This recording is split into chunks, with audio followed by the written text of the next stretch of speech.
Hey everyone, Scott here to discuss The Fantastic Four with the 1994 Roger Corman piece of crap that I've heard about. Starring Alex Hyde White, Jay Underwood, Rebecca Stabb, Michael Bailey Smith, Ian Trigger, and Joseph Culp, and directed by Oli Sassone. Now, I don't know much about this movie except I heard it's a bad movie, so let's just get into it. Reed Richards correcting a teacher. Now, if someone corrects a teacher, that would either flip out or throw you out of class. And that scene was just thanks, Reed. Now that was a real problem in today's world. Reed and Ben watching Sue and Johnny Storm grow up was not in my mind in this movie or in the comic books.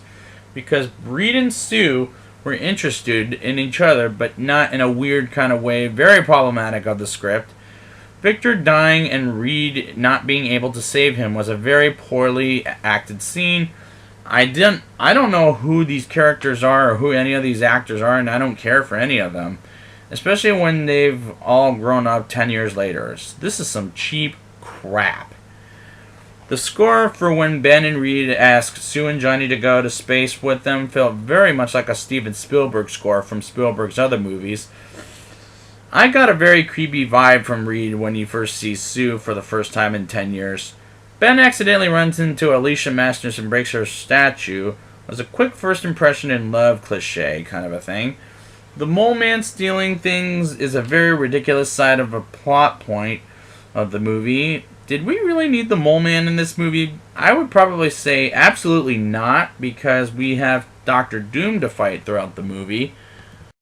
The effects of when they transform into their powers looked very fake, including the Thing, which looked a hell of a lot like a rubber suit. Johnny sneezing looked like a little forced. Sue being invisible was very shoddy when Johnny sneezes a little fire. That felt forced, and Sue being invisible was very shoddy, and Reed's stretchy arms looked awful. Dr. Doom is very hard to understand in his stupid mask on. It just sounds terrible. The sets looked very fake, but it was the 1990s, so I'll give it that. Wrong movie made at the wrong time, despite this being in 1994. When Ben says it's clobbering time, the way that was delivered by the actor felt very flat, that it just got very pretentious. I'm an hour into this movie, and I've got 30 minutes left, and nothing's happening. And believe me, nothing really was happening, and I was checking out this movie at this point. I wanted it to end, but I finished off the movie and how bad it is.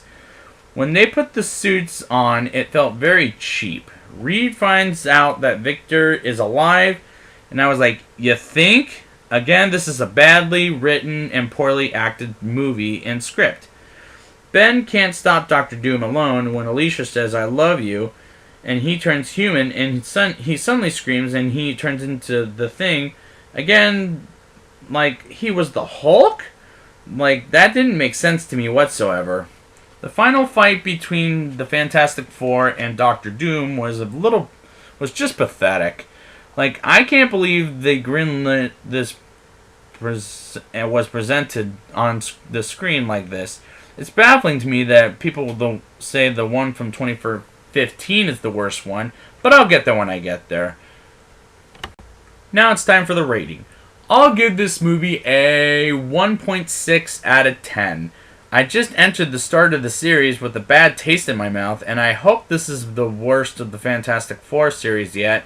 Roger Corman should be ashamed of himself and in this movie. So I'll be back next week with the 2005 version of Fantastic Four. And thank you guys for joining me, and until next time, it's clobbering time.